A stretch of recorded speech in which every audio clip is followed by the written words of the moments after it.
Date है आज 11 जून 2021। ये सब टॉपिक कवर करेंगे इस क्लास में हम। उसके बाद हम क्वेश्चन करेंगे। फर्स्ट टॉपिक है अपना, India elected to United Economic and Social Council for 2022 to 2024 term, यानी कि 2022 से 2024 के लिए इंडिया को इलेक्ट कर लिया गया है। कहाँ पे? United nation economic social council में। आपको पता ही होगा यूनाइटेड नेशन क्या है जी, एक संस्था है जो 1945 में बनी थी। इसके किस लिए बनी थी? इंटरनेशनल पीस एंड सिक्योरिटी के लिए। मतलब सेकेंड वर्ल्ड वार के बाद दूसरा कोई नेक्स्ट यानी कि थर्ड वर्ल्ड वार ना हो, इंटरनेशनल अंतर्राष्ट्रीय स्तर पे शांति स्थापना रहे, सुरक्षा करें हर एक देश की, इसलिए बनाई गई थी। इसके 6 ऑर्गन है जी, 6 ऑर्गन। ऑर्गन को हिंदी में बोलते हैं अंग। 6 अंग हैं, जैसे United nation security council, general assembly. ऐसे उन 6 अंगों में से एक है इकोसॉक। इकोसॉक इकोसॉक की फुल फॉर्म है United nation economic and Social council. अभी इसके जी इसमें इलेक्ट कर लिया गया है इंडिया को इलेक्ट कर लिया गया है, चुनाव हुआ है, जो 3 साल के लिए इसका मेंबर रहेगा 2022 से 24 के लिए।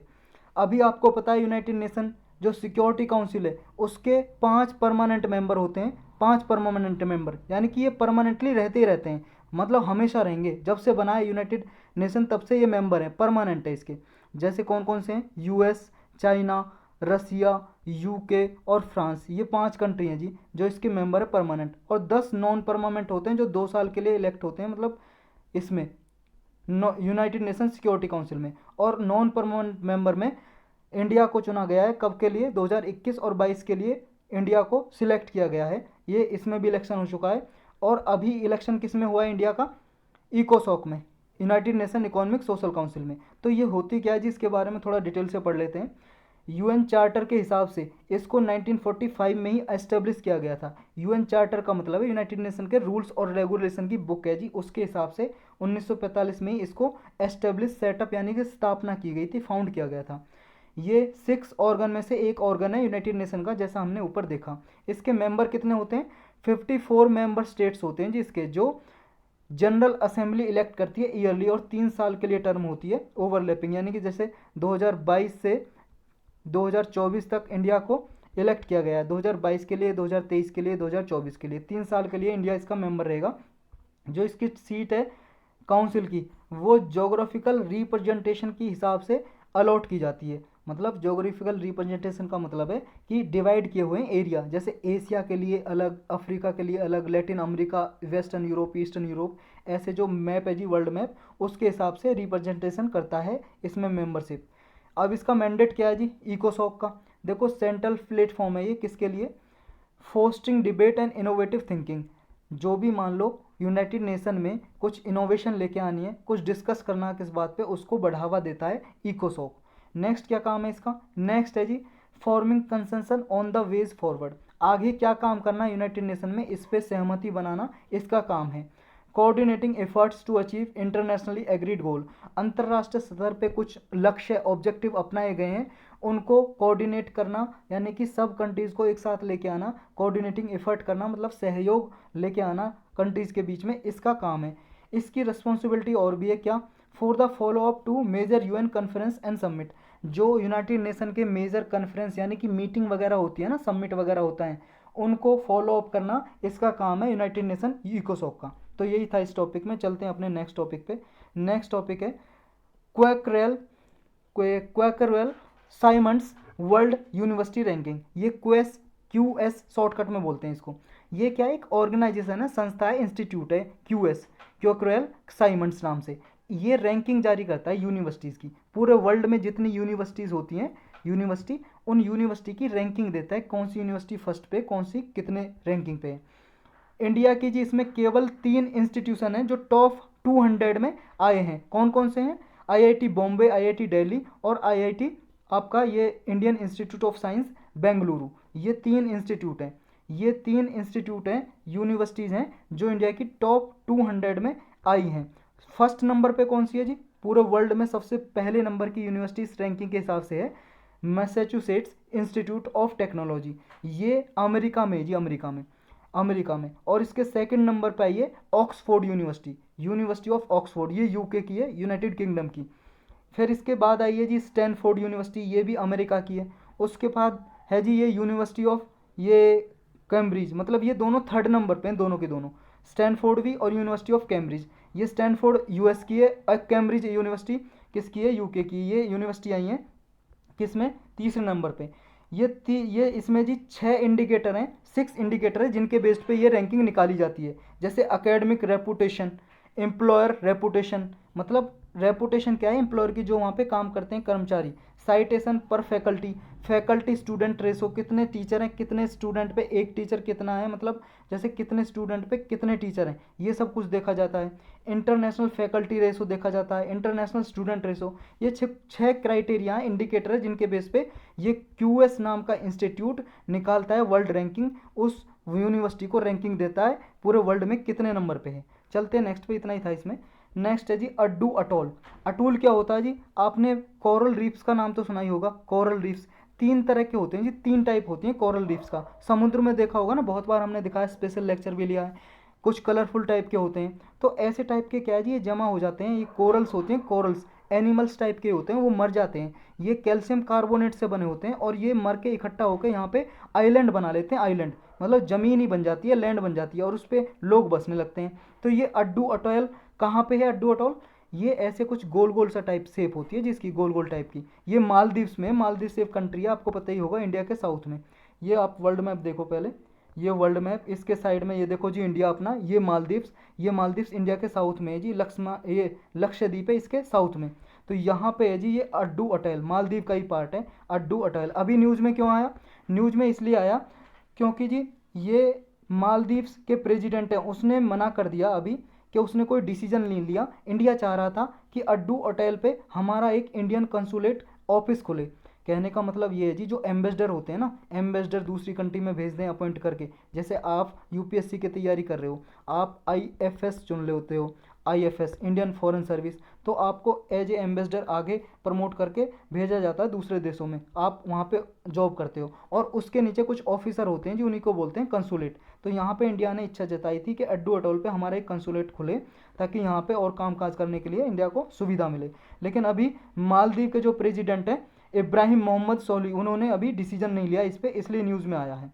तो यही था जी इसके बारे में। चलते हैं नेक्स्ट पे। नेक्स्ट है अर्गोस्टेमा क्वारंटेना। ये एक क्या है जी, कॉफ़ी की वेराइटी है, ये देख लो आप, ये है, ये न्यूज़ में आई अभी। क्यों, ये जी एक कॉफ़ी फैमिली से ही बिलोंग करती है, न्यू प्लांट स्पीसीज है। अभी रिसेंटली इसे देखा गया कहाँ पे, केरल में जी। एक हिल है पहाड़ी, वागामोन हिल्स, ये वेस्टर्न घाट का ही पार्ट है जी, वागामोन हिल्स। वागामोन हिल्स पे केरल में इसको देखा गया, इसलिए ये रिसेंटली न्यूज़ में है। इसका नाम बस आपको याद रखना है, अर्गोनटेमा क्वारंटेना।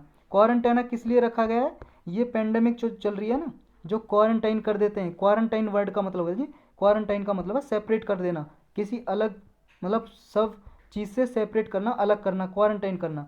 तो उसी नाम से, क्वारंटाइन से लिया गया इसका नाम, ताकि मिलियंस ऑफ जो फैमिली या लोग डाइड हो गए, मर गए हैं इस पेंडेमिक की वजह से, उनके कमोमरेट के लिए, उनके सम्मान के लिए इसका नाम रखा गया है एर्गोस्टेमा क्वारंटेना। तो ये कॉफ़ी की फैमिली की ही स्पीसीज है, ट्री प्लांट ट्री है जी, इतना याद रखना बस आपको। और कहाँ पे मिली है, वागामोन हिल्स में। या वागामोन हिल्स भी आपको मैच द फॉलोइंग में यूपीएससी कभी कभी ऐसे पूछ लेता है, तो ये भी याद रखना, केरल में वेस्टर्न घाट का ही पार्ट है, वेस्टर्न घाट जो हिल्स है जी, पहाड़ियाँ हैं।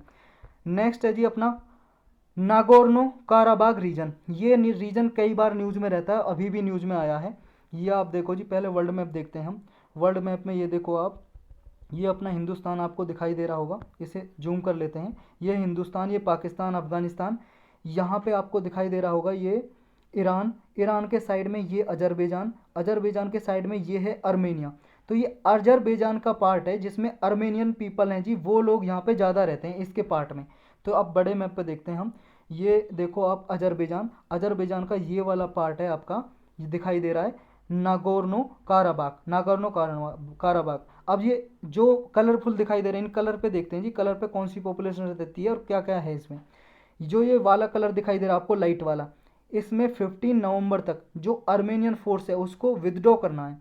अभी यहाँ पे अर्मेनियन फोर्स रहती है, देखो कंट्री का नाम क्या है, अजरबैजान, इसके साइड में अर्मेनिया एक कंट्री है, अर्मेनिया, उसकी फोर्स अभी यहाँ पे है। उसको ऐसी पीस डील हुई है, अर्मेनिया और अजरबैजान दोनों कंट्रीज के बीच में शांति की एक डील हुई है, संधि हुई है कि भाई साहब जो अर्मेनिया की फोर्स यहाँ पे सैनिक तैनात है वो 15 नवंबर तक विड्रॉ करेंगे।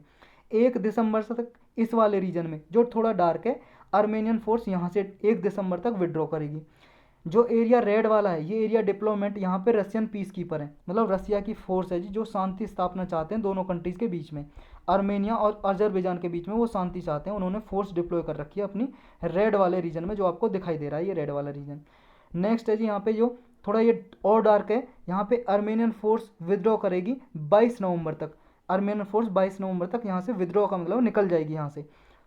और ये जो डार्क है और ये सबसे ज़्यादा डार्क है, इस वाला ये एरिया रीगेन कर लिया अजरबैजान ने वार में। जब आर्मेनिया और अजरबैजान और आर्मेनिया जो यहाँ पे कंट्री है जी, इसका वार चला था युद्ध, तो अजरबैजान ने इसको रीगेन कर लिया दोबारा। आर्मेनिया ने इससे पे मतलब कंट्रोल कर रखा था, दोबारा से अजरबैजान ने अपने पास ले लिया इसको।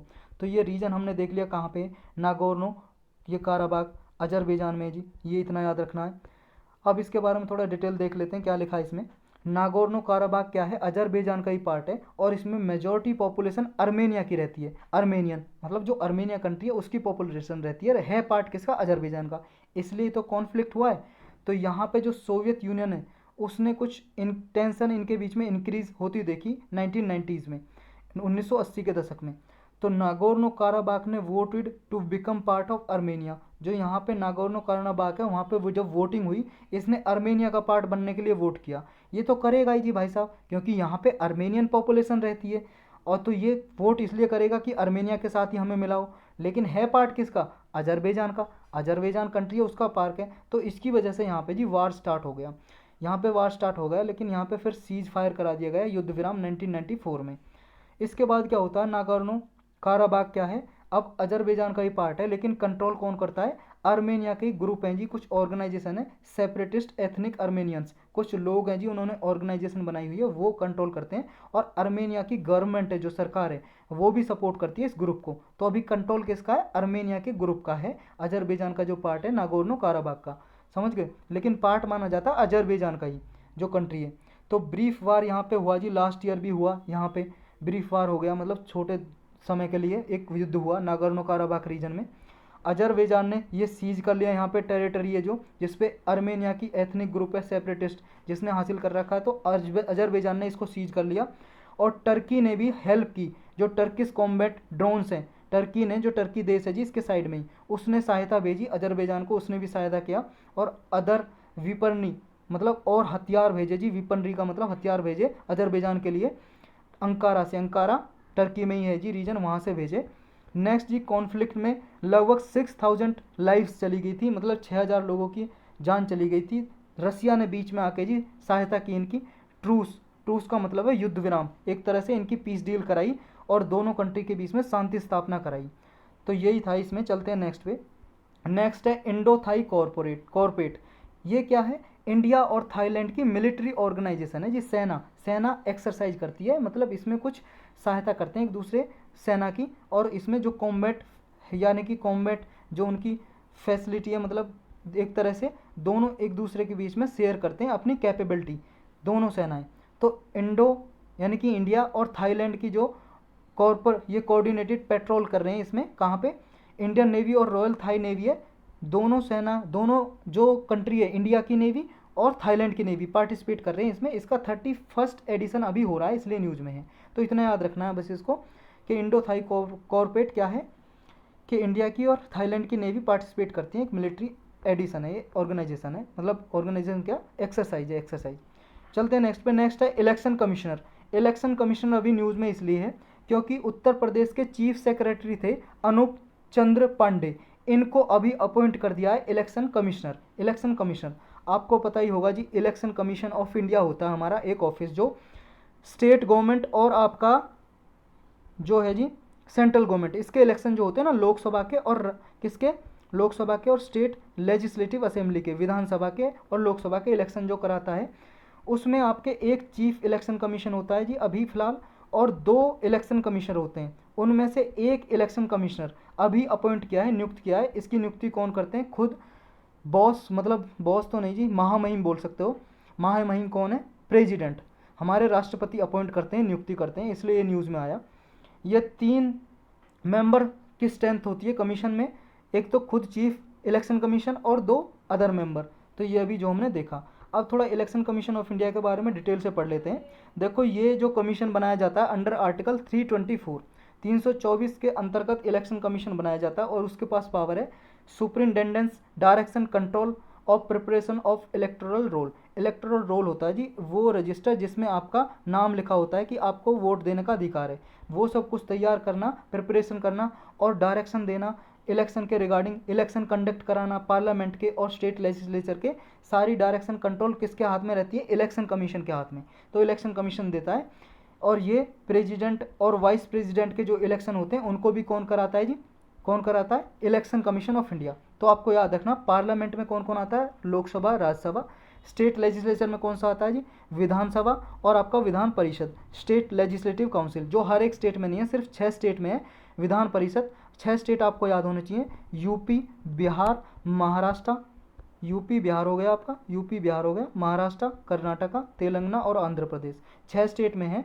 तो इनके इलेक्शन भी विधान परिषद के यानी कि स्टेट लेजिस्लेटिव काउंसिल के भी, स्टेट इनके भी कौन कराता है? Election commission of India election कराता है। इसको सबसे पहली बार इलेक्शन कमीशन ऑफ इंडिया को 1950 में 25 जनवरी को बनाया गया था, एस्टेब्लिश किया गया था। इलेक्शन कमीशन ऑफ इंडिया की बात कर रहे हैं हम। और इसी दिन को हर साल 25 जनवरी को नेशनल वोटर्स डे, राष्ट्रीय मतदाता दिवस के रूप में सेलिब्रेट करते हैं जी, हम मनाते हैं। कब कौन कौन होते हैं जी member election commission of India में? जैसा हमने अभी देखा, एक चीफ इलेक्शन कमीशन होते हैं जी, और कौन होता है? और इतने मेंबर होते हैं जितने प्रेसिडेंट चाहें। तो अभी प्रेसिडेंट ने 2 इलेक्शन कमिश्नर को अपॉइंट कर रखा है, इलेक्शन कमिश्नर को। तो जितने मेंबर चाहें प्रेसिडेंट अपॉइंट कर सकते हैं जी, एक लेकिन चीफ इलेक्शन कमिश्नर होगा और जितने मेंबर चाहें इतने कर सकते हैं। अपॉइंटमेंट कैसे होती है जी? देखो चीफ इलेक्शन कमिश्नर की अपॉइंटमेंट और अदर इलेक्शन कमिश्नर की अपॉइंटमेंट प्रेसिडेंट ही करते हैं, उनकी अपॉइंटमेंट नियुक्ति। When any other election commission, मान लो कोई चीफ इलेक्शन कमिश्नर की तरह अपॉइंट किया जाता है, तो ये चीफ इलेक्शन कमिश्नर यानी कि चेयरमैन, इलेक्शन कमीशन के चेयरमैन की तरह ही काम करता है। यानी कि इलेक्शन कमिश्नर को भी चीफ इलेक्शन कमिश्नर की तरह अपॉइंट किया जा सकता है जब पोस्ट खाली हो। प्रेसिडेंट क्या है जी? ये कंसल्ट करते हैं जब इलेक्ट करते हैं ना, इनका मतलब अपॉइंट करते हैं, नियुक्ति करते हैं चीफ इलेक्शन कमिश्नर को, और इलेक्शन कमीशन की जब नियुक्ति करते हैं तो इलेक्शन कमीशन से भी वो मान लो अपॉइंट कर सकते हैं, कंसल्ट मतलब कंसल्ट कर सकते हैं, सहमति ले सकते हैं। या कोई रीजनल कमिश्नर है उनसे भी क्या है? कंसल्टेशन कर सकते हैं, सहमति ले सकते हैं, उनकी सहायता ले सकते हैं इलेक्शन कमीशन के ये मेंबर और चीफ इलेक्शन कमिश्नर अपॉइंट करते समय। कंडीशन ऑफ सर्विस जो इनकी होती है, टेन्योर होता है, ऑफिस का जो टेन्योर होता है इलेक्शन कमिश्नर का या रीजनल कमिश्नर का, ये डिटरमाइन करते हैं जी प्रेसिडेंट करते हैं। तो यहाँ पे देखना कि कंडीशन ऑफ सर्विस और टेन्योर और ऑफिस को कौन करते हैं जी? ये कितना रहता है?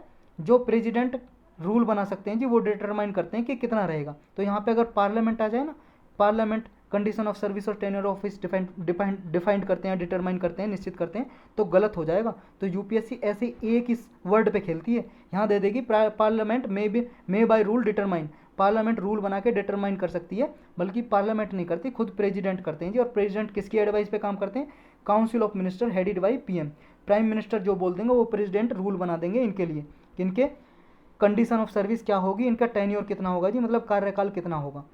Chief election commissioner versus election commission, देखो जी दोनों की पावर, जो चीफ इलेक्शन कमिश्नर होते हैं और बाकी के जो इलेक्शन कमिश्नर होते हैं, यानी कि 2 मेंबर होते हैं इलेक्शन कमीशन के और एक चीफ इलेक्शन कमिश्नर होता है। मुख्य निर्वाचक आयोग होता है जी जो मुख्य, तो उनमें एक मुखिया होता है जी, 2 इलेक्शन कमिश्नर होते हैं।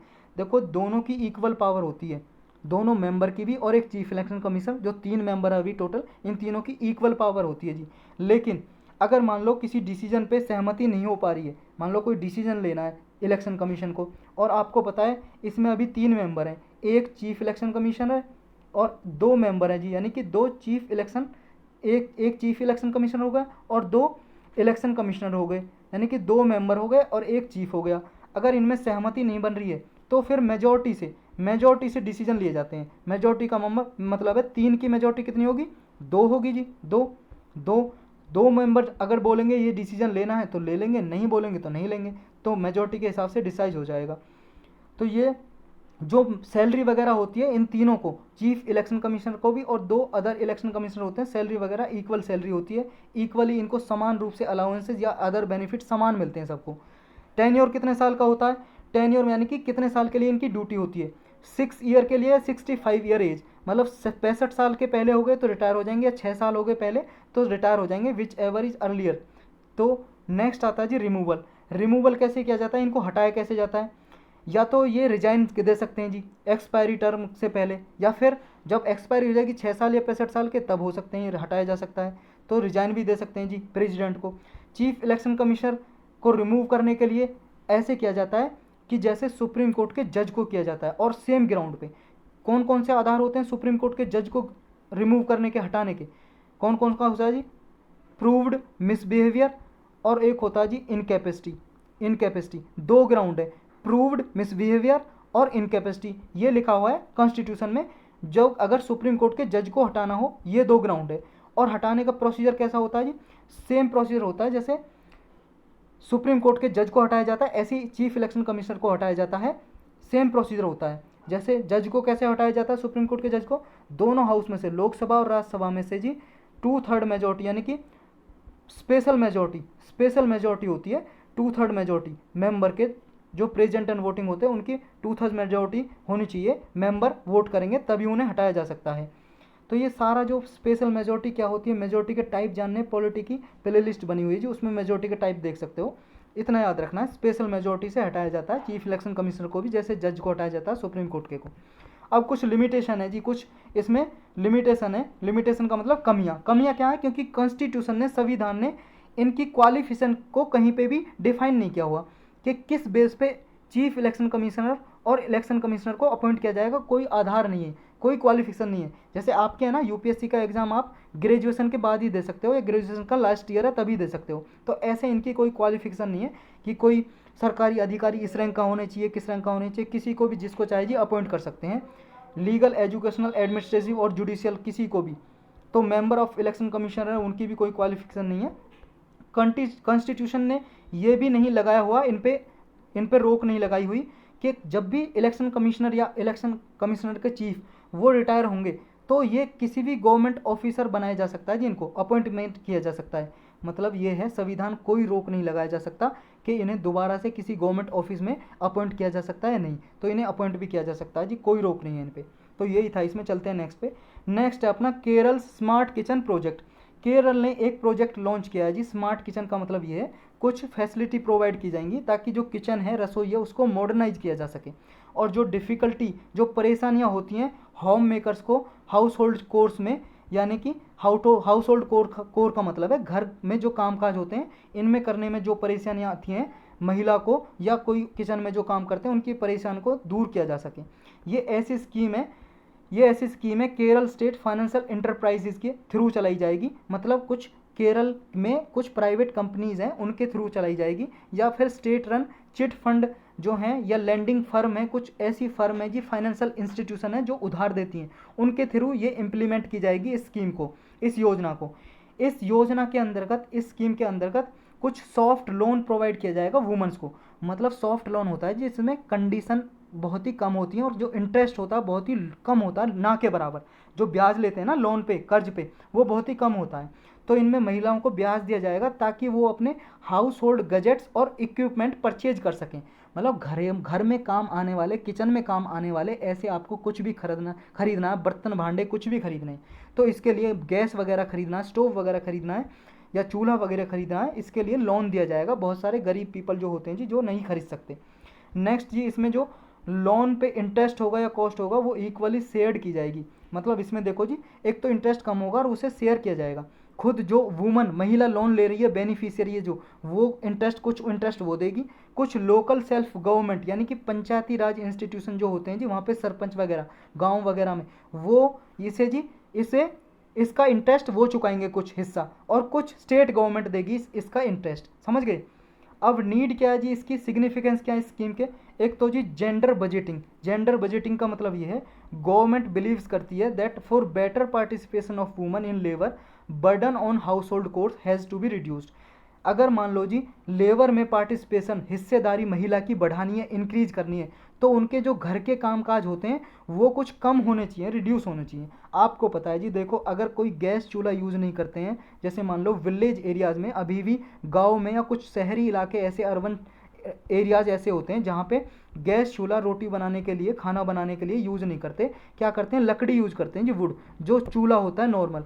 तो ये लकड़ी होती है जी, लकड़ी आगे जाके मान लो फॉरेस्ट से, जंगलों से कलेक्ट करके भी तो लेके आनी पड़ती है, इनमें टाइम भी तो जाता है भाई साहब, 2-3 घंटे ख़राब हो जाते हैं महिला के, समझ रहे हो। अगर आप गांव से, विलेज एरिया से बिलोंग करते होंगे तो ये सब जानते होंगे कि लकड़ी बीनने में कितनी मेहनत लगती है और कितना टाइम जाता है। लेकिन अगर घर में गैस होगी जी, गैस पे खाना बनाएंगे, कितना टाइम बचेगा। और ये टाइम अपना जो बचाने के बाद ये वुमेंस का जो लेबर में पार्टिसिपेशन इंक्रीज किया जा सकता है, मतलब कहीं और पे जॉब कर सकती हैं अपना घर का काम काज जल्दी से करने के बाद। नेक्स्ट है इंक्रीज वुमेन पार्टिसिपेशन, मतलब ये है अगर महिला का किचन में जो जी, अगर किचन में मैकेनाइजेशन बढ़ाया जाएगा तो वुमन लेबर फोर्स में पार्टिसिपेशन इंक्रीज हो जाएगा। उसी पहले पॉइंट का ये एक्सप्लेनेशन दिया हुआ है। चलते हैं नेक्स्ट पे, यही था इसमें। नेक्स्ट है जी वैक्सीनेशन नेशनलिज्म। वैक्सीनेशन नेशनलिज्म या वैक्सीन नेशनलिज्म, ये क्या है, अभी न्यूज़ में इसलिए आया, पहले भी हम कई बार डिस्कस कर चुके हैं इसको। यूनाइटेड नेशन जनरल असेंबली के अभी प्रेसिडेंट इलेक्ट हुए हैं मालदीवियन फॉरेन मिनिस्टर, जिनका नाम है अब्दुल्ला शाहिद। इन्होंने कहा है कि वैक्सीन नेशनलिज्म से दूर रहा जाए, मतलब वार्न किया, चेतावनी की है कि वैक्सीन नेशनलिज्म को प्रमोट नहीं किया जाना चाहिए, क्योंकि ये जो कंट्रीज़ के इफ़र्ट हैं, बहुत सारे देश जो इफ़र्ट लगा रहे हैं, प्रयास कर रहे हैं कि पेंडेमिक कोविड-19 को इरेडिकेट किया जाए, यानी कि मिटाया जाए, उनके इफ़र्ट को डिस्ट्रॉय कर देंगे, बर्बाद कर देंगे, और इसलिए वैक्सीन नेशनलिज्म से बचा जाए। इसलिए कहा है कि वैक्सीनेशन जो कवरेज है इसमें डिस्पैरिटी ना हो, मतलब डिस्पैरिटी का मतलब है जी अनइक्वलिटी, असमानता ना हो कि डेवलप्ड कंट्री को ही वैक्सीन मिले, डेवलपिंग कंट्रीज़ को ना मिले, तो ऐसा कोई भेदभाव ना हो। तो वैक्सीन नेशनलिज्म क्या है, यही है जी वैक्सीन नेशनलिज्म, कि अगर कोई कंट्री मैनेज करती है कि वो वैक्सीन, जैसे मान लो जी अभी वैक्सीन बन रही है और वैक्सीन कुछ बन गई है, डेवलप्ड कंट्री क्या कर रही है कि क्या है, वो पहले से ही एग्रीमेंट कर लेती है कि हमारी कंट्री को ज़्यादा से ज़्यादा वैक्सीन की डोज मिले और उनके सिटीजन को मिले या रेजिडेंट को मिले। तो बाकी की जो अलग और कंट्री हैं जी, देखो कुछ पुअर कंट्री हैं जी, अफ्रीका की कुछ पुअर कंट्री हैं, एशिया की, उनके पास इतना मनी तो होता नहीं है कि वो वैक्सीन खरीद लें, तो पहले से पहले ये वैक्सीन खरीद लेंगी और ज़्यादा डोज खरीद लेंगी, और वैक्सीन एक की बात आपको बताए इतनी महंगी वैक्सीन आ रही है, तो ये बाकी का नेशन जो डेवलपिंग नेशन या पुअर कंट्रीज हैं जी, लीस्ट डेवलप्ड कंट्रीज, वो नहीं खरीद पाएंगी। तो ये वैक्सीन नेशनलिज्म का मतलब यही है कि जो डेवलप्ड कंट्री होती हैं, कुछ कंट्री अपने लिए वैक्सीन ले लेती हैं, अपने लोगों के लिए, सिटीजन के लिए, नागरिक या रेजिडेंट्स के लिए। इससे क्या होता है, पहले से ही प्री परचेज एग्रीमेंट कर लेती हैं, मतलब जो भी कंपनी, मान लो कोई कंपनी बना रही है वैक्सीन, उससे पहले ही समझौता कर लेंगी कि भाई साहब हमारी गवर्नमेंट को, हमारी सरकार को इतनी वैक्सीन चाहिए, तो ये गवर्नमेंट और वैक्सीन मैन्युफैक्चरर है जो वैक्सीन बना रहा है, पहले ही एग्रीमेंट कर लेती हैं। इससे जी क्या होता है, पहले क्या, इससे पहले भी क्या ये यूज किया गया है ऐसा वैक्सीन नेशनलिज्म? जी हाँ, बिल्कुल किया गया है। 2009 में H1N1 फ्लू एक पेंडेमिक आई थी, तब भी जो वेल्थियस्ट कंट्रीज़ थी, मतलब अमीर देश थे, उन्होंने पहले ही प्री परचेज एग्रीमेंट, मतलब खरीदने से, बनने से पहले ही कुछ समझौते कर लिए कंपनीज़ के साथ, जो फार्मास्यूटिकल कंपनीज़ थी, जो दवाइयाँ बनाती हैं, जो वैक्सीन बनाती हैं, कि H1N1 की वैक्सीन हमें चाहिए, पहले से पहले ही कर लिया एग्रीमेंट। एट दैट टाइम क्या हुआ, ये देखा गया कि maximum number of vaccine doses कहाँ पे गई थी, वो गई थी किस पे, डेवलप्ड कंट्रीज़ के पास। तो यूएस ने केवल यूएस ने 6 लाख डोजेज खरीद ली थी, पहले प्री परचेज एग्रीमेंट करके ऑर्डर दे दिया था कि जो कंपनीज बना रही हैं उन्हें चाहिए। तो इस तरह से बहुत सारी जो डेवलप्ड इकोनॉमीज़ थी उन्होंने वैक्सीन खरीद ली थी, जो पुअर कंट्रीज़ थी उनके लिए नहीं रह जाती, मतलब उनके लिए नहीं रह गई थी, बहुत ही कम रह गई थी, और उन्हें पता है आपको पुअर कंट्रीज़ के पास मनी कम होने के कारण वो खरीद नहीं पाती थी। तो अब आप ये बताइए कि why it is not good, what are the associated concern, क्योंकि डेवलप्ड कंट्री भले हैं जी, वो पैसा दे के खरीद रही हैं, मनी दे के, मनी प्रोवाइड कर रही हैं तब खरीद रही हैं, इसमें परेशानी क्या है? देखो जी परेशानी है, vaccine nationalism is harmful for equitable access to vaccine, कि वैक्सीन क्या है जी, देखो बीमारी कोई एक कंट्रीज़ की तो होती नहीं है, अब ये पेंडेमिक चल रही है कोरोना, कोई एक कंट्री में तो है नहीं, सारी कंट्रीज़ में, और ये भी है कि अगर एक कंट्रीज़ में रहेगी बीमारी फिर दूसरी कंट्रीज़ में भी फैल सकती है। तो इस वजह से ये वैक्सीन नेशनलिज्म का जो प्रोसेस है ये हार्मफुल है, नुकसानदायक है, क्योंकि ये इक्विटेबल एक्सेस के लिए नहीं है कि समान रूप से वैक्सीन बांटी जाए सब देश में, उसके अगेंस्ट है। नेक्स्ट है, ये डिसएडवांटेज भी हैं जी कंट्रीज़ के कुछ, जैसे मान लो जिनके पास फ्यूअर रिसोर्सेज हैं और बार्गेनिंग पावर जिनके पास कम है, यानी कि मनी जिनके पास कम है, जो कंट्रीज गरीब हैं वो तो खरीद ही नहीं पाएंगी। नेक्स्ट आता है जो पॉपुलेशन है ग्लोबल साउथ में, यानी कि जो गरीब कंट्रीज हैं, जो लीस्ट डेवलप कंट्रीज हैं, उनकी पॉपुलेशन तो खरीद ही नहीं पाएंगी ऐसी वैक्सीन, तो पब्लिक हेल्थ गुड्स है जी एक ये, वो एक्सेस ही नहीं कर पाएंगी। नेक्स्ट क्या है जी, नेक्स्ट है ये जो पॉपुलेशन जो रहेगी उन्हें वैक्सीन नहीं मिलेगी, वो तो रिस्क पे ही रहेंगी ना, वो उनकी पॉपुलेशन, उन्हें तो जोखिम में रहेगा। तो जो डेवलपिंग इकोनॉमीज हैं या पुअर कंट्रीज हैं उनमें ज़्यादा रिस्क बढ़ जाएगा ऐसी पेंडेमिक होने के, तो ये इसके नुकसान हैं। अब what needs to be done, अब क्या करना चाहिए जो वैक्सीन नेशनलिज्म से बचा जा सके, ये होना चाहिए कि इक्विटी को प्रमोट करना चाहिए। मतलब ये है अफोर्डेबिलिटी एंड एक्सेसिबिलिटी, यानी कि ऐसी कंट्री जो अफोर्ड नहीं कर पाती हैं उनके लिए भी वैक्सीन उपलब्ध हो और एक्सेसिबिलिटी भी हो, कि ऐसा नहीं है वैक्सीन मान लो जो अफोर्ड नहीं कर पाती हैं उनके लिए वैक्सीन उपलब्ध भी हो, उनके पास मनी नहीं हो तो मनी प्रोवाइड की जाए उन्हें, या वैक्सीन दी जाए, तो ये होना चाहिए, इक्विटी आनी चाहिए।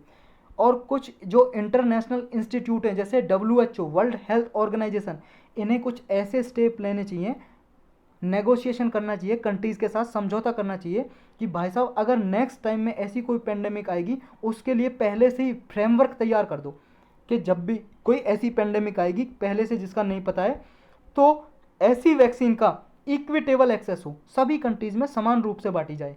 तो ऐसा कुछ फ्रेमवर्क पहले से ही WHO को तैयार कर लेना चाहिए कि अगर फ्यूचर में कोई ऐसी कोरोना के बाद पेंडेमिक आए तो उस प्लान को इम्प्लीमेंट किया जाना चाहिए। What is the way out, अब वे आउट क्या जी, एक है जी वैक्सीन डिप्लोमेसी। इसका मतलब ये है ये ग्लोबल हेल्थ डिप्लोमेसी की ब्रांच है जिसमें एक नेशन यूज करता है अपने डेवलपमेंट और डिलीवरी ऑफ वैक्सीन को, ताकि अदर नेशन के साथ स्ट्रेंथन किया जा सके अपनी सिटीज संधि। वैक्सीन डिप्लोमेसी का मतलब ये साधारण टर्म में समझो कि इसमें क्या है, कोई भी कंट्री फ्री ऑफ कॉस्ट दे देती है वैक्सीन वगैरह, जिस कंट्री के मान लो पुअर कंट्रीज है जी, कोई अफ्रीका में चाइना दे देगा किसी पुअर कंट्री को, तो ये क्या है वैक्सीन देने के बाद उनके साथ संबंध इंक्रीज हो जाएंगे, तो इसे बोलते हैं वैक्सीन डिप्लोमेसी। कहने का मतलब है वैक्सीन के आधार पे दूसरे देश के साथ संबंध बढ़ाए जाएं। नेक्स्ट आता है वैक्सीन डिप्लोमेसी इंडिया की क्या है। देखो इंडिया ने भी आपको पता है बहुत सारी दवाइयाँ एक्सपोर्ट की थी, बहुत कम दामों में, अपनी कंट्रीज़ में बहुत ही कम थी, फिर भी इंडिया ने एक्सपोर्ट की थी स्टार्टिंग में जब कोविड-19 आया था। जैसे हाइड्रोक्सीक्लोरोक्विनाइन, ये मलेरिया के लिए यूज़ होने वाली ये दवाई है। एक रेमडेसिविर पैरासीटामोल टैबलेट जो बुखार के लिए यूज होती है। बहुत सारे डायग्नोस्टिक किट्स हैं, वेंटिलेटर है, mask, gloves, other medical supplies large number में दी थी कंट्रीज़ को पेंडेमिक से हेल्प करने के लिए, इस जो कोरोना वायरस आया था। India also carried out capacity building और ट्रेनिंग वर्कशॉप, मतलब नेबरिंग कंट्रीज़ में लोगों को जाके वहाँ के हेल्थ जो पर्सनल हैं, हेल्थ से रिलेटेड जो नर्सिज हैं या वहाँ के डॉक्टर वगैरह हैं, उनको ट्रेनिंग दी थी कि कैसे पेंडेमिक से निपटाया जाए। और अभी भी कैपेसिटी बिल्डिंग प्रोवाइड करता है, ट्रेनिंग वर्कशॉप यानी कि ट्रेनिंग प्रोवाइड करता है इंडिया। तो इंडिया की वैक्सीन डिप्लोमेसी जो है इस तरह से काम करती है।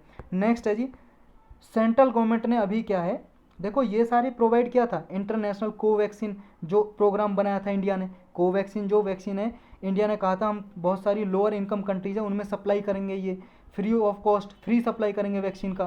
तो एक गुडविल तैयार की थी इंडिया ने, अपनी एक इमेज बनाई थी कि एक गुड कंट्री है जो पुअर कंट्रीज़ की सहायता कर रहा है ये समस्या आने पे, प्रॉब्लम आने पे। लेकिन अभी क्या है सेंट्रल गवर्नमेंट ने रोक लगा दिया जी, इम्पोज कर दिया रेस्ट्रिक्शन एक्सपोर्ट पे, अभी एक्सपोर्ट पर रोक लगा दिया। तो ये इंडिया की गुडविल को क्या है जी डाउन भी कर सकता है, रेपुटेशन को डाउनग्रेड भी कर सकता है। तो यही था इसमें। चलते हैं नेक्स्ट टॉपिक पे। नेक्स्ट है centre announces hike in MSP for paddy pulses oil seed. देखो MSP सालों साल न्यूज़ में रहा है, किसान आंदोलन अभी भी चल रहा है, सालों साल न्यूज़ में रहा है।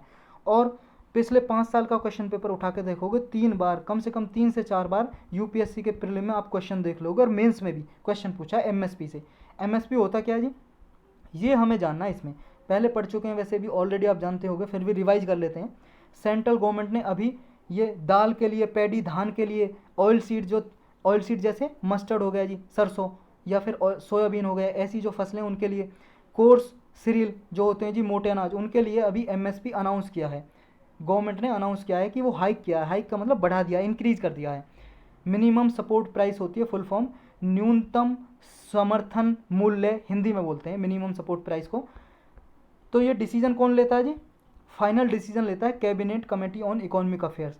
यूपीएससी ने सिर्फ इतना पूछ लिया था, एमएसपी को अनाउंस कौन करता है, फाइनल डिसीजन कौन करता है, तो उसका आंसर होगा cabinet committee on economic affair, जिसे हेड करते हैं खुद प्राइम मिनिस्टर। और किसके बेस पे करते हैं जिसे, देखो रिकमेंडेशन देता है एक कमीशन है, CACP, ये कमीशन देता है। ये कमीशन क्या करता है, रिकमेंडेशन, सिफारिश करता है। इसकी सिफारिश पे एमएसपी डिसाइड कौन करता है, cabinet committee on economic affairs, यानी कि फाइनल अप्रूवल जो देनी होती है इसका डिसीजन चलता है कैबिनेट कमेटी का। अब एमएसपी होता क्या है, देखो एमएसपी एक रेट होता है, दर। गवर्नमेंट क्या करती है, फार्मर्स को फसल बोने से पहले मान लो अभी क्रॉप कल्टीवेशन करनी है इस सीज़न में, इस सीज़न से पहले उस क्रॉप का डिसाइड कर देगी प्राइस, कि भाई साहब आपकी फसल कटने के बाद हम इस रेट पे परचेज करेंगे। उस रेट को, जिस रेट को अनाउंस करती है, घोषणा करती है गवर्नमेंट, उसको एमएसपी बोलते हैं। तो ये किसके बेस्ड पे अनाउंस करती है, कुछ क्राइटेरिया होते हैं। तो ये लगभग एटलीस्ट 1.5 टाइम्स ज़्यादा कॉस्ट रखती है, मतलब जितना प्रोडक्शन करने में, फार्मर को फसल उगाने में जितना प्राइस लग रहा है उससे 1.5 गुना ज़्यादा अनाउंस करती है लगभग।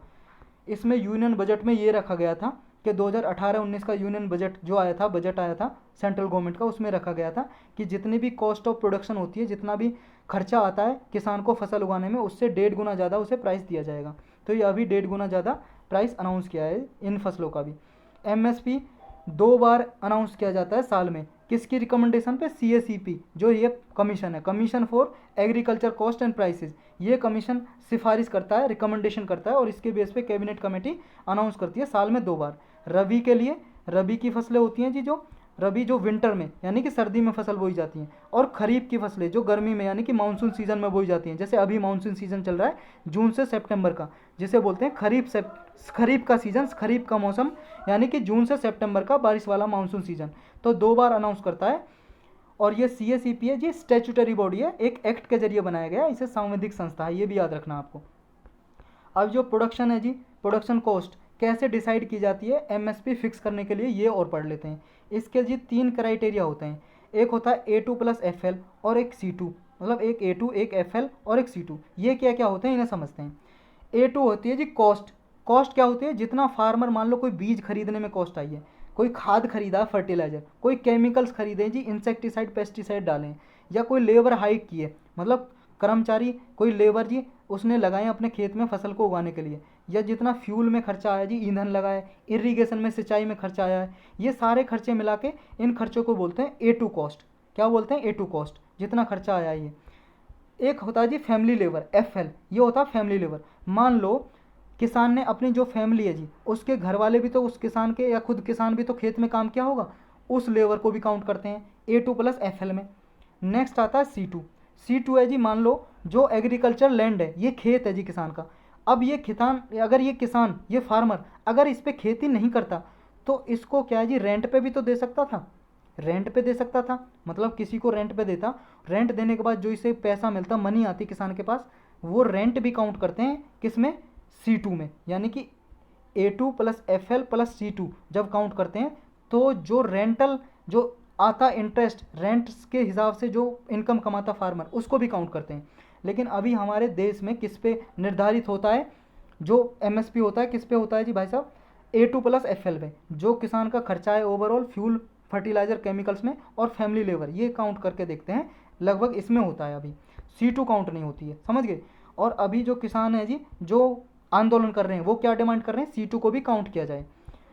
अब लिमिटेशन है जी कुछ एमएसपी की कुछ कमियां हैं। क्या, मेजर प्रॉब्लम तो ये है कि गवर्नमेंट जो मशीनरी है वो मेनली 2 फसलों को ही परचेज करती है, वीट और राइस, गेहूं और चावल को जी। तो बाकी के जो किसान होते हैं ना, बाकी की फसलें, वो लगभग उन्हें बहुत ही कम प्रोक्योर करती है। प्रोक्योर का मतलब है जी उपलब्ध करना, यानी कि उपलब्ध कराती है किसान से। नेक्स्ट है जो एमएसपी बेस्ड प्रोक्योरमेंट सिस्टम है, ये सारा डिपेंड होता है मिडल मैन पे। देखो डायरेक्ट गवर्नमेंट तो खरीदती नहीं है, गवर्नमेंट के बीच में कुछ मिडल मैन अभी भी होते हैं, बिचौलिए, या फिर कमीशन एजेंट होते हैं जी, कुछ एजेंट बीच में होते हैं। जैसे आप किसान मंडी में, किसान अपनी फसल लेके जाएगा, कुछ बीच में मिडल मैन, बिचौलिए होंगे जो खरीदेंगे, या फिर कमीशन एजेंट होंगे, या APMC, जो APMC मंडी को ही बोलते हैं जी, APMC मंडी, उनके जो ऑफिसर होते हैं बीच में वो होते हैं। तो फार्मर को क्या है जी, डिफ़िकल्टी फेस करने को मिलती है इसमें। और जो एमएसपी होता है ना, बहुत सी बार एमएसपी मिलता भी नहीं है, जितना प्राइस निर्धारित किया है किसान की फसल का, वो भी नहीं मिलता है, बहुत ही कम जगह पर मिलता है। तो ये सारी लिमिटेशन है जी इसकी। चलते हैं नेक्स्ट पे। नेक्स्ट है legalisation of bitcoin in El Salvador. El Salvador एक कंट्री है, कहाँ पे, सेंट्रल अमेरिका में। ये आप वर्ल्ड मैप देखिए, छोटा कर लेते हैं, अब बड़ा कर लेते हैं। ये आपने नॉर्थ अमेरिका, साउथ अमेरिका देखा होगा, ये बीच में आप देख रहे हो, यहाँ पे ये एल सल्वाडोर, ये दिखाई दे रहा है एल सल्वाडोर, ये वाली कंट्री दिखाई दे रही है आपको, ये है एल सल्वाडोर, जो आपको ये ऑरेंज कलर में दिखाई दे रही है, ये कंट्री है। इस कंट्री ने क्या कहा है, इसने लीगल कर लिया है बिटकॉइन को। और बिटकॉइन क्या है जी, बिटकॉइन है एक डिजिटल करेंसी। डिजिटल देखो, आपकी जैसे रुपया है, रुपया एक करेंसी है, मुद्रा है, ये तो फिजिकल है, कागज़ का बना हुआ है, लेकिन ये क्या है, डिजिटल ही होते हैं। जैसे आपके फ़ोन में क्या है, जैसे आप मान लो कोई गेम होता है, गेम खेलते हो आप, डिजिटल कॉइन कमाते हो। जैसे मान लो जी आप शॉपिंग करने जाते हो, शॉपिंग करने आपने मान लो किसी किसी में शॉपिंग की, मान लो बाटा के शोरूम में आपने शॉपिंग की, बाटा का नाम तो सबने सुना होगा, बाटा की कंपनी, बाटा की चप्पल वगैरह आती हैं, शूज़ आते हैं, तो बाटा की मान लो आपने खरीदी, तो वो क्या करते हैं जी, जैसे आप शॉपिंग करते हो, मान लो 1000 रुपये की शॉपिंग, तो वो कुछ कॉइन दे देते हैं कि ये कॉइन है, ये कॉइन आप क्या है, रिडीम कर सकते हो। मतलब इन कॉइन को जी, ये डिजिटल कॉइन होते हैं, आपको कोई पैसे रुपए फिजिकली नहीं दिए, आपके मोबाइल में आ गया मैसेज कि ये कॉइन मिले। जब भी आप आओगे अपना मोबाइल नंबर दोगे, जितने, जैसे मान लो आपको 500 कॉइन मिले, और 500 कॉइन मान लो ये बराबर है 200 रुपीज़ के, या ज़्यादा के भी हो सकते हैं जी, 2000 रुपीज़ के, तो ये कॉइन का वैल्यू आप कन्वर्ट करा सकते हैं रुपीज़ में। ऐसे कुछ काम करते हैं डिजिटल कॉइन जो होते हैं, या डिजिटल करेंसी। इसी प्रकार की कुछ ऐसी बिटकॉइन है जी, डिजिटल करेंसी। अभी इसको लीगलाइज कर दिया, लीगल कर दिया, मतलब इसको लीगल तरीके से अपना दिया है एल्वासोड कंट्री ने, सेंट्रल अमेरिकन कंट्री है। ये पूरे वर्ल्ड में फर्स्ट कंट्री है जिसने बिटकॉइन को लीगल किया है, पूरे वर्ल्ड में फर्स्ट कंट्री है। ये बड़े में देख सकते हो जी, एल सल्वाडोर, ये कंट्रीज दिखाई दे रही है आपको। इसके पीछे राशनल क्या है जी, जो एल सल्वाडोर ने किया है, देखो ये है एल सल्वाडोर की जो इकोनॉमी है, वहाँ की कंट्री है, वो रेमिटांस पे बेस्ड है। किस पे बेस्ड है, रेमिटांस पे, रेमिटांस पे डिपेंड करती है। रेमिटांस क्या होता है, भेजी गई रकम। एल्वा सल्वाडोर के जो लोग हैं ये बाहर रहते हैं, बाहर की कंट्री में, और पैसे कमाते हैं, यानी कि मनी कमाते हैं जी, मनी, और वो वापस भेजते हैं यहाँ पे। तो जितनी जीडीपी है ना एल सल्वाडोर की, उसमें से 20% तो रेमिटांस आता है, समझ गए। जैसे इंडिया के भी लोग बाहर रहते हैं, अपने रिश्तेदारों को बाहर से पैसे भेजते हैं, उसको रेमिटांस बोलते हैं, जो बाहर से भेजी गई रकम। तो एल्वासोड की, एल सल्वाडोर, ये ES बोलेंगे शॉर्टकट में, ये बहुत कठिन सा नाम है, एल सल्वाडोर, या सल्वाडोर ही बोल लेते हैं। सल्वाडोर की जो इकोनॉमी है, जीडीपी की 20% रेमिटांस से आती है। तो इसमें क्या है, ये however much of this loss to intermediaries, कुछ बीच में बिचौलिए होते हैं, कुछ जो रेमिटेंस आता है बीच में उनका कमीशन हो जाता है। लेकिन अगर ये बिटकॉइन को यूज कर रहे हैं अभी, जैसे जो अमाउंट रिसीव करते हैं by more than a million low income families will increase in the equivalent of billions of dollars every year. Bitcoin में रिसीव करेंगे तो जी इनसे ये इंक्रीज हो सकता है। और बिटकॉइन के साथ साथ इसके अतिरिक्त बिटकॉइन हेल्प करेगा फाइनेंशियल इंक्लूजन में। कैसे, अभी क्या है, 70% एल सल्वाडोर की ऐसे पीपल हैं जिनके कोई बैंक अकाउंट नहीं है। वो क्या है, बैंक अकाउंट नहीं है, कैश में सारा अपना करते हैं जी, सारा बिजनेस।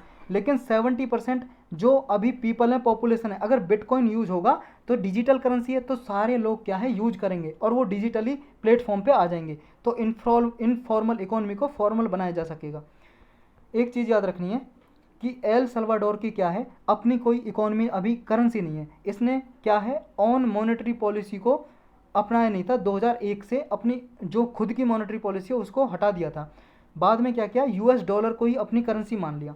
जो अमेरिका का डॉलर है ना, जैसे हमारे अमेरिका का, मतलब अपने इंडिया का रुपया है जी करेंसी मुद्रा, ऐसे अमेरिका का डॉलर है, तो अमेरिका का डॉलर को ही अपनी करेंसी मान लिया था एल सल्वाडोर ने। अब यो इसके साथ साथ सिर्फ एल सल्वाडोर कंट्री नहीं है जिसने अमेरिका के डॉलर को अपनी करेंसी मुद्रा मान रखा है, उसके साथ साथ और भी कंट्रीज है, जैसे इक्वाडोर भी है जी यहाँ पे साउथ अमेरिका में, पनामा एक कंट्री है, इसने भी अमेरिका के डॉलर को अपनी इकोनॉमी में सर्कुलेट कर रखा है, उसको ही करेंसी मान रखा है। अब इसके मूव के क्रिटिसिज्म क्या है, जो बिटकॉइन को अपनाया है एज ए लीगल करेंसी की तरह एल सल्वाडोर ने। देखो जी, अगर बिटकॉइन को लीगलाइज करता है कोई भी कंट्री, और कोई सेंट्रल रेगुलेटिंग अथॉरिटी नहीं है, absence of central regulating authority है, जैसे रुपया है जी, रुपया हमारी कंट्री में करेंसी है, इसको रेगुलेट करने के लिए RBI एक सेंट्रल बैंक रेगुलेट करती है, लेकिन डिजिटल करेंसी के लिए अभी कोई रेगुलेटर नहीं है उस कंट्री में। तो इसके बिना ये क्या है, फ्रॉड और मनी लॉन्ड्रिंग के केस ज़्यादा बढ़ सकते हैं। फ्रॉड के केस और मनी लॉन्ड्रिंग यानी ब्लैक मनी का सर्कुलेशन ज़्यादा बढ़ सकता है इससे, ये एक खतरा है इससे। Is there a move to adopt virtual currency globally, क्या कोई ऐसा मूव भी है कि पूरे ग्लोब में, पूरे वर्ल्ड में वर्चुअल करेंसी है, जो जैसे बिटकॉइन करेंसी है, डिजिटल करेंसी, इसको पूरे वर्ल्ड में अपनाया जा सके। देखो इकोनॉमिक अनसर्टेनिटीज चल रही हैं अभी कोविड-19 की वजह से, सब देश की कंट्रीज़ की इकोनॉमी क्या है, डाउनग्रेड कर रही है, स्लो चल रही है। तो क्रिप्टो करेंसी का जो यूज है वो फास्ट गैदरिंग के लिए यूज किया जा सकता है। जैसे अभी कुछ कंट्रीज़ ने आशंका जताई थी, एक्सपेक्ट किया था, जैसे क्यूबा, वेनेजुएला, मेक्सिको, तो ये कंट्री चाहती हैं कि वर्चुअल करेंसी क्या है, अडॉप्ट की जाए, क्योंकि वर्चुअल करेंसी क्या है, डिसेंट्रलाइज्ड है एंड अनरेगुलेटेड है अभी, क्योंकि इसके लिए अभी सेंट्रल बैंक किसी भी कंट्रीज़ का इसे रेगुलेट नहीं करता है, और डिसेंट्रलाइज है जी। डिसेंट्रलाइज का मतलब ये है कि जैसे मान लो आपकी जो रुपीज़ होती है जी, रुपीज़ का ट्रांजैक्शन होता है आपके बैंक अकाउंट से गया, दूसरे मान लो ए पर्सन, आप ए हो और ये बी है, इस ए से बी में अकाउंट से रुपया गया, ट्रांसफ़र हुआ, तो इसमें जितना ट्रांसफ़र होगा, ये जो भी बैंक में आपका अकाउंट होगा, बैंक के पास इंफॉर्मेशन होगी। लेकिन ये हो गया सेंट्रलाइज सिस्टम, सेंट्रलाइज सिस्टम। और डिसेंट्रलाइज का क्या होगा जी, आगे डी लग जाएगा, इतना ही काफ़ी नहीं है, इसका मतलब हो जाएगा कि जब आपके बैंक में ट्रांजैक्शन हुआ, जितने भी बैंक के कस्टमर हैं, जैसे आप हो, A B C D E F G, लाखों करोड़ों कस्टमर हैं मान लो जी बैंक के, जो बैंक में अकाउंट खुलवाया हुआ है, जैसे ही ए से बी के अकाउंट में पैसा जाएगा, तो ये सारी इन्फॉर्मेशन सारे बैंक अकाउंट में पहुंचेगी जी, मतलब सारे लोगों के पास इन्फॉर्मेशन पहुंचेगी कि ए से बी ने ट्रांसफ़र किया है, सबके पास पहुंचेगी ये इन्फॉर्मेशन। ये हो गया डिसेंट्रलाइज, क्योंकि पहले क्या था, सेंट्रलाइज सिस्टम में सिर्फ बैंक के पास इन्फॉर्मेशन होती थी कि ए से बी में गया है कितना पैसा, और बी को कितना मिला है, ए से कितना कट हुआ है पैसा। लेकिन डिसेंट्रलाइज में सबके पास इन्फॉर्मेशन होगी, जितने भी इसके मेंबर होंगे। तो इस तरह से डिजिटल इकोनॉमी काम करती है डिसेंट्रलाइज मैनर में। How such legalisation may not work well for India, अब इंडिया के लिए ये लीगलाइजेशन कर दें तो इंडिया के लिए क्यों नहीं काम कर सकती। देखो इंडिया के लिए इसलिए काम नहीं कर सकती, आपको पता है एल सल्वाडोर की एक तो खुद की मॉनेटरी पॉलिसी है नहीं, खुद की लोकल करेंसी है नहीं, वो यूएस फेडरल रिजर्व की जो मॉनेटरी पॉलिसी है, यानी कि यूएस का बैंक है जी, सेंट्रल बैंक फेडरल रिजर्व, उस पर बेस्ड है। अमेरिका का ही डॉलर अपना रखा है, तो कोई भी चेंज पॉलिसी में होता है जी फेडरल रिजर्व पॉलिसी में, तो ये अफेक्ट करता है कंट्री को भी। लेकिन इंडिया ऐसे थोड़ी नहीं, इंडिया की तो खुद की करेंसी है भाई साहब, खुद का सेंट्रल बैंक है, खुद उसे करता है जी रेगुलेट। तो इंडिया के केस में ऐसा है नहीं, तो इंडिया के लिए थोड़ा डिफिकल्ट हो जाता है बिटकॉइन को अपनाना।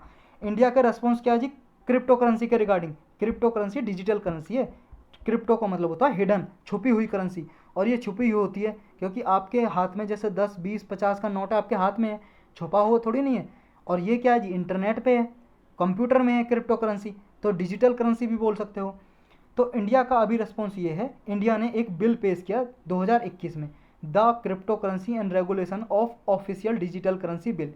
ये क्या करता है, ये बिल कहता है जब ये पास हो जाएगा, एक्ट बन जाएगा, कानून बन जाएगा, लोकसभा राज्यसभा से पास होके प्रेसिडेंट इस पर साइन कर देंगे, तो ये प्राइवेट क्रिप्टो करेंसी जो होती हैं उनको रोकेगा, प्रोहिबिट करेगा, और एक रेगुलेटरी फ्रेमवर्क तैयार करेगा ताकि ऑफिशियल डिजिटल करेंसी लॉन्च की जा सके इंडिया में भी।